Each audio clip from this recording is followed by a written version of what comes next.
Sim, isso me parece ser o mais legal desse processo. Porque eu tenho percebido que existe uma dicotomia nas redes sociais em relação ao que se fala do Flamengo, né?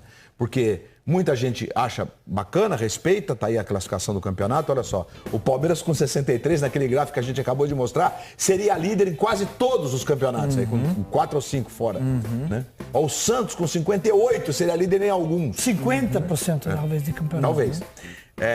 Então a gente tem assim, a torcida do Flamengo gostaria de ouvir mais e as que são contra gostaria de ouvir menos. Então é impressionante. A torcida do Flamengo ainda não está satisfeita. Acho que o espaço de mais ainda, falar mais dessa performance. Porque de cada 10 pessoas que você ouve que estão indo aos estádios acompanhando o Flamengo, 7 estão mais encantadas com o desfrute da situação, né? De ir lá e curtir aquela coisa, aquela atmosfera, aquele jogo bonito, o jogo de volume, tudo, do que provavelmente o fato só de ser líder. Né? Então isso tudo é que nos provoca a grande reflexão do ano, que certamente é a performance e certamente resvala líder, Luiz, nos técnicos brasileiros. A gente vê esses 8 pontos, ou seja, 1 por rodada, teria que tirar o Palmeiras. É muito difícil tirar 1 ponto por rodada. Tem um confronto direto, é bom lembrar, né? Mas é muito difícil tirar 1 ponto por rodada. A questão é que a diferença do Flamengo para o Palmeiras, e consequentemente para os demais, ela é maior até do que esses 8 pontos. Porque vitória por 3-0 vale a mesma coisa que vitória por 1-0. Mas quando você compara outros aspectos técnicos, você vê que a vantagem do futebol do Flamengo em relação ao do Palmeiras, ela é ainda superior a esses 8 pontos. Por exemplo, número de vitórias. Com o mesmo número de jogos, o Flamengo tem 4 vitórias a mais. Gols pró, o Flamengo marcou 64. Veja que gols contra é parecido. Mas o Flamengo marcou 64 gols. Imagina se vitória por 3-0 valesse mais que vitória por 1-0. Quantos pontos não teria hoje o Flamengo? E o saldo de gols, 39-26, 13. Os gols pró do Flamengo, ele tem mais que o dobro do que 9 times da classificação. Artilheiros, o Gabriel tem 20. O artilheiro do Palmeiras tem 8. Então, assim... E é um volante, né? O terceiro artilheiro do Flamengo tem mais do que o primeiro artilheiro do Palmeiras. Os 3 principais artilheiros do Flamengo no ano têm mais gols do que todo o time do Corinthians somado. Todo o time do Corinthians, no ano. E no campeonato não. No campeonato não, mas no ano. 20, no ano, isso é impressionante, cara. Coloca aí do ano. Coloca aí o do ano. O time inteiro do Corinthians contra o trio de ataque do Flamengo. 79 gols. Arrascaeta, Bruno Henrique, Gabriel marcaram na temporada. E o time inteiro do Corinthians marcou 72 gols. Então você vai vendo que a diferença do que o Flamengo tem feito em relação a todos é um negócio assim abissal. Abissal. Isso não se explica só pela qualidade dos jogadores. É a filosofia do técnico. Porque os 3 no Campeonato Brasileiro marcaram 2 gols menos que todo o time do Palmeiras no Campeonato Brasileiro. Olha aí, cara. Que eles marcaram 46. Olha aí, olha aí. Olha aí. Então a diferença é muito maior do que os 8 pontos que vocês veem aí, né? Agora, a gente ficou refletindo sobre esses atropelos, esses massacres que o Flamengo tem imposto a grandes times do futebol nacional. E a gente chegou à seguinte conclusão: tem algo em comum nesses jogos. Se a gente pegar os confrontos contra o Palmeiras, contra o Corinthians, contra o Grêmio, até o Vasco, o Flamengo até sofre um pouco no começo do jogo, né? O Vasco, por exemplo, chegou a perder 2 pênaltis. Aí o Flamengo fez 2 gols em 11 minutos, matou o jogo, né? Os times até criam alguma dificuldade quando está 0-0. O Palmeiras, por exemplo, no Maracanã, ele teve um gol anulado quando estava 0-0.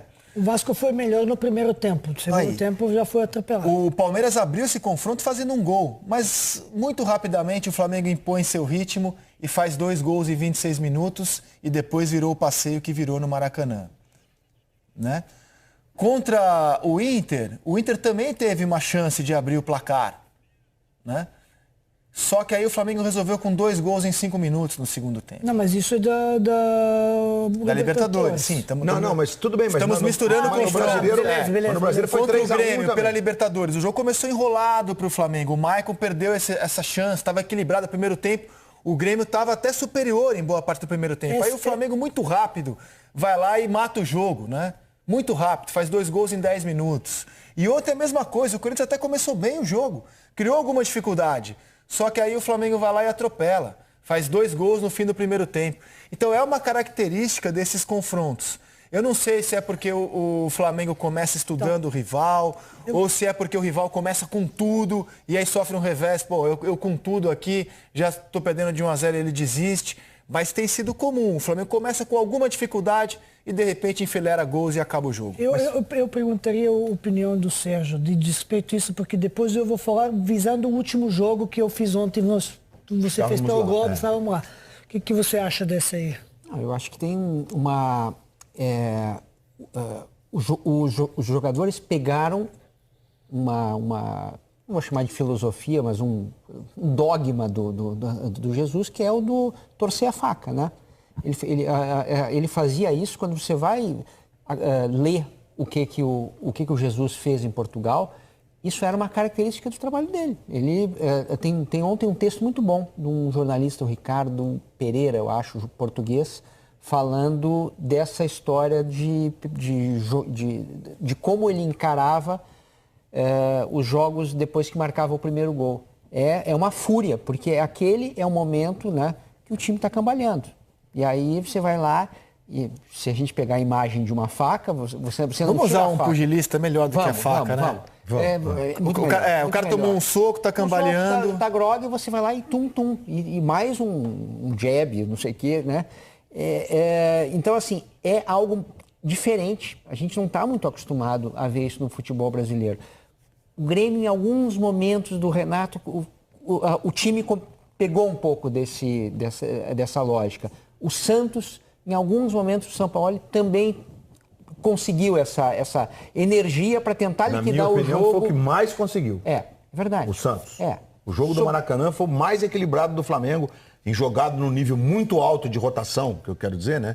Porque há outros momentos em que você percebe claramente que o time liquidou o jogo por jogar todas as partidas, você tira um pouco o pé aqui, tira um pouco o pé ali. O Santos conseguiu neutralizar. Achei que o São Paulo fez algo muito interessante naquela partida. Ele conseguiu bloquear os passes que quebram linhas, que partem do Maria, que partem do Gerson, etc. Povoando aquele setor. E foi o jogo inteiro. O Flamengo teve intensidade, teve mais a bola, mas chances claras de gol foram raríssimas naquele jogo. Ontem, por exemplo, o Corinthians, enquanto postou a defesa com suas 2 linhas bem perto do seu gol, há imagens impressionantes no jogo. Tem bolas paradas na beirada que vão ser executadas pelo Flamengo, que tem quase uma linha de 8 caras. E aí você vê que quando o Flamengo faz o gol, no momento que ele troca o sistema tático, traz o Everton por dentro, que dá uma cavada espetacular, e consegue fazer esse passe para enfim sair. Esse lance do Gustavo aí, ó, se sai o gol, ele seria anulado. O Gustavo está claramente impedido. Inclusive, a gente fez o nosso tiratema, né? Porque o VAR não precisou ser acionado, porque não saiu o gol.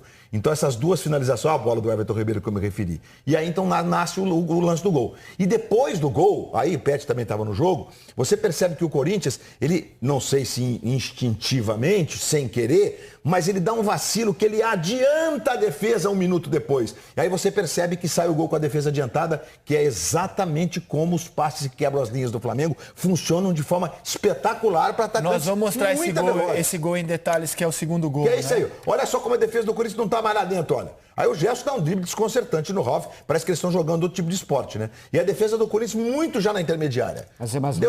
Ele liquidou o jogo em 1 minuto. É que o Corinthians não tinha o plano B, né? Quer dizer, o plano A mas bem certinho... Mas que com 1-0 o Corinthians não deveria sair do plano A de jeito nenhum. Pois é, aí é instintivo, né? Você acabou de tomar o gol, você tem uma tendência de vamos empatar, né? E é nessa hora que o Flamengo vai lá e dá mais um soquinho. Podemos... E aí funcionou a pressão, né? Sai no começo do segundo tempo, ó.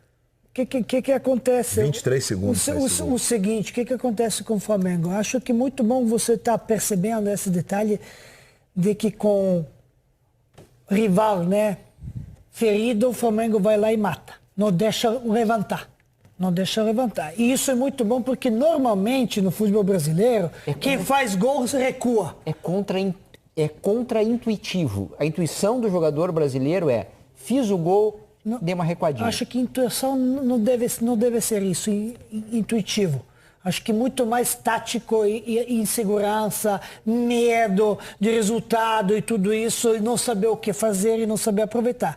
A filosofia e conceito que do Jorge Jesus, que é europeu, normalmente que você tem Que facilidade do Vitinho, hein? Muito. Meu Deus, hein? Um golaço, porque é um chute difícil. O Corinthians ali já estava ali também, qualquer nota ali, né? Que facilidade, né, cara? É, muita facilidade. Então, o que você está falando, percepção é excelente. É isso mesmo que acontece, o que o Santos também está fazendo com o São Paulo. Mesma então, coisa. Então, vai lá, tô superior, tô querendo atacar. Minha filosofia é ofensiva, não é defensiva. Eu vou lá. Quando ainda o adversário tomou um knockdown, eu vou lá para nocautear.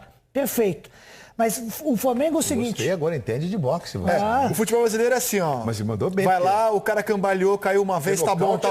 Agora se poupa. Agora se poupa.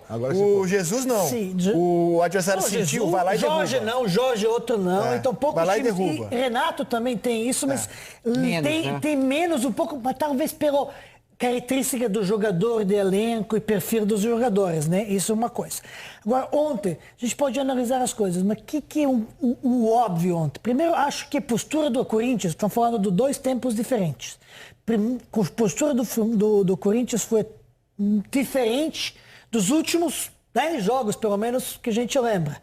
Porque ele encarou o Flamengo com um sistema defensivo muito bom que igual, mas querendo atacar.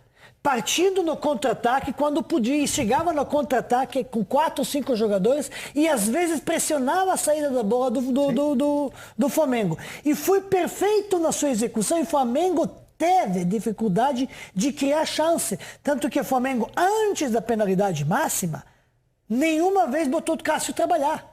Algumas tentativas de finalizações esbarraram nos bloqueios defensivos. Mas posso fazer deixa eu fazer um entre vírgulas aqui para você. Eu não vou perder raciocínio. Porque, é dentro do teu raciocínio. Tá perfeito. Só que quem estava no estádio tinha a nítida sensação do controle do jogo pelo Flamengo. Não terminei. Porque não estava só encontrando o jeito de criar. Ficava com a bola, rodava Mas aí, e tal. Não terminei o seguinte. Qual é a diferença do Flamengo do jogo contra CSA, jogo do Goiás, um jogo quando o Flamengo não jogou tão bem? É que o Flamengo o tempo todo teve iniciativa, intensidade e fazendo o seu futebol. Então não aconteceram chances que normalmente o Flamengo cria pela execução defensiva perfeita do Corinthians. É o que eu acho. Mas o volume que o Flamengo igual. Continuando igual. Chega um momento, pela qualidade de jogadores que tem, que são superiores, mesmo que o jogo começou, primeiros minutos, com muitas falhas individuais de passe, de domínio, de finalização, começou, mas depois estava melhorando isso.